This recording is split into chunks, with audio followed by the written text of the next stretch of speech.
नमस्कार दोस्तों, आज के इस खूबसूरत दिन में आप सभी दोस्तों का स्वागत है। देखो दोस्तों, आप लोग जब भी मार्केट के अंदर इन्वेस्ट करने के लिए जाते हैं तो आप लोगों का पैसा आप लोगों के लिए बहुत इंपॉर्टेंट होता है और मैं एक रिसर्च एनालिस्ट की तरह आप लोगों के साथ में अपनी बेस्ट रिसर्च शेयर करने की कोशिश करता हूं।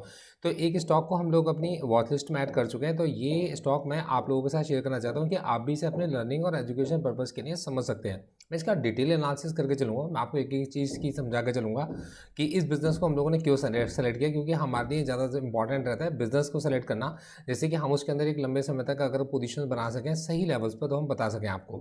तो देखिए, मेरी कोई बाय सेल की आपको रिकमेंडेशन नहीं, क्योंकि अपने क्लाइंट्स को हम डिफरेंट डिफरेंट लेवल्स पर एंट्री, एग्जिट और डिफरेंट आपके पास में वेटेज के साथ में समझाते हैं। तो ये जो स्टॉक है, इस स्टॉक को सेलेक्ट करने के पीछे के जो प्रमुख कारण है, तो उसमें सबसे पहली चीज़ जो मेरे पास में निकल के आती है वो है इसकी मार्केट कैप। तो देखो यार, ये जो स्टॉक है इसकी मार्केट कैप 6,345 करोड़ की है। तो मतलब देखिए, 6,345 करोड़ की एक कंपनी को मैंने टारगेट किया, ठीक है। अब देखिए, सबसे बड़ी बात है कि 6,345 करोड़ ऐसे तो बन नहीं सकते हैं। तो ये कंपनी कोई बिजनेस करती होगी और बिजनेस में इसका रेवेन्यू कहाँ से आता होगा, इसको भी मैंने समझने की कोशिश की। तो देखो यार, इसका जो मेन बिजनेस है वो है प्रोजेक्ट मैनेजमेंट कंसल्टेंसी, जिससे 93% अपना रेवेन्यू इकट्ठा करती है। और इंजीनियरिंग, प्रोक्योरमेंट एंड कंस्ट्रक्शन इससे 5% का, और रियल एस्टेट बिजनेस से 2% का बिजनेस उठाती है। तो कहीं ना कहीं मतलब ये बिजनेस, ये कंपनी एक कंस्ट्रक्शन की कंपनी है। अब ये जो कंस्ट्रक्शन की कंपनी है यार, ये हमारे स्टॉक मार्केट में इसको क्यों ध्यान दिया जाना चाहिए, तो देखो उसका सबसे बड़ा रीज़न जो ये था कि ये गवर्नमेंट ऑफ इंडिया की नवरत्न एंटरप्राइजेज में आती है। तो गवर्नमेंट ऑफ इंडिया के नवरत्न एंटरप्राइजेज में आती है, पहला फैक्टर मुझे ये मिल गया।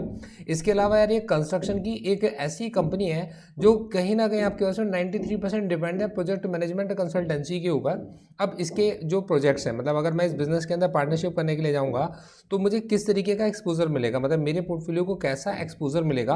तो मैं ये देख पाता हूँ आपके पास में कि इसके जो प्रोजेक्ट्स हैं वो रेजिडेंशियल हैं, कॉमर्शियल हैं, इंफ्रास्ट्रक्चर है, नेशनल सिक्योरिटी के लिए। और एक आप लोगों ने अभी सिंपल बड़ा देखा होगा कि ग्राम सड़क योजना और हाई राइज चिमनीज या कूलिंग टावर्स या कोल हैंडलिंग जो प्लांट्स हैं, इसके अंदर भी ये कंपनी काम करके चलती है।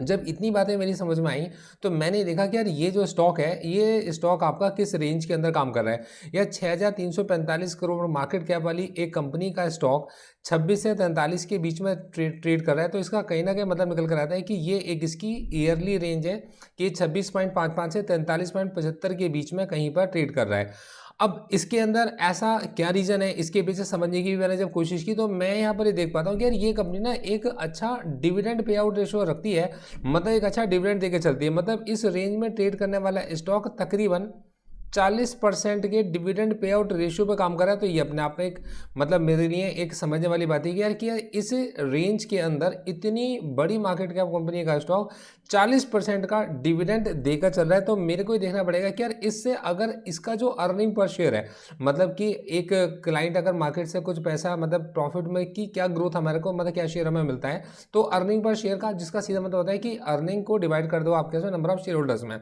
तो अर्निंग पर शेयर होल्डर अब उस 1 रुपए की अर्निंग को कमाने के लिए मार्केट के अंदर मार्केट पार्टिसिपेंट कितना प्राइस पे करने को तैयार है। तो सबसे पहले मैंने इसकी जो इंडस्ट्री है, मैंने इसकी इंडस्ट्री के प्राइस अर्निंग को देखा। तो इसकी इंडस्ट्री का जो प्राइस अर्निंग है वो तकरीबन 26 पॉइंट है। तो यार, मैंने कहा इस कंपनी के लिए तो बड़ा तगड़ा कंपटीशन होना चाहिए। तो इस समय पर मार्केट की इस गिरावट में अगर मैं देख पा रहा हूँ कि इस समय पर ये जो स्टॉक है, इस स्टॉक की जो प्राइस अर्निंग निकल कर आई है वो 17.6। तो ये मुझे कुछ थोड़ी सी सिग्निफिकेंट मेरे को लगती है। फिर मैंने इसके, मतलब जब इसके फंडामेंटल्स पे गया तो मैंने देखा कि यार, कंपनी कुछ करती भी है, मतलब इसके जो सेल्स में ग्रोथ निकल कर आ रही है, वो सेल्स ग्रो करी है या डिक्लाइन हुई है। तो मैंने ये देखा कि जब मैं इसके क्वार्टरली रिजल्ट्स को स्टडी कर रहा था तो इसकी जो सेल्स ग्रोथ है और जो इसकी प्रॉफिट ग्रोथ है, तो इसकी सेल्स ग्रोथ बढ़ी और इसकी वजह से इसकी प्रॉफिट भी ग्रो करे। तो इसकी जो प्रॉफिट ग्रोथ अभी के लिए, और देखिए वक्त के साथ बदलती रहती है, तो 32.5% की प्रॉफिट के अंदर ग्रोथ आई है। तो 32.5% इसके प्रॉफिट के अंदर ग्रोथ, ये मेरे को अच्छा लगा। फिर मैंने देखा कि यार, इसके अंदर इसके जो प्रमोटर्स हैं वो कौन कौन है। तो देख, ऑब्वियस ही बात है कि यार, इस जगह पर एफ और डी हम सब लोग देख कर चलते हैं। तो मैंने ये देखा कि यार, एफ ने अपनी होल्डिंग को इंक्रीज, अब देखिए इसके अंदर प्रमोटर की होल्डिंग 61.8% है, पब्लिक की होल्डिंग इसके अंदर 24% है, और एफ की होल्डिंग 3.36% है, और डी ने इसको 10.9% होल्ड किया हुआ है।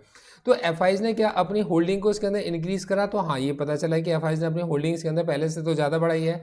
क्या डीआईज ने अपनी होल्डिंग को डिक्रीज करा, तो पता चलता है कि डीआईज ने भी अपनी होल्डिंग को इस स्टॉक के अंदर इंक्रीज किया है। कंपनी के ऊपर डेप्ट किस तरीके का है, तो मैंने कहा कंपनी ऑलमोस्ट डेप्ट फ्री कंपनी है। हाँ, प्राइस अर्निंग ग्रोथ रेशो बड़ी इंपॉर्टेंट होती है कि जो प्राइस अर्निंग है ये पिछले रिस्पेक्ट में क्या ग्रो करा है, मतलब प्राइस पर अर्निंग ग्रो करा है।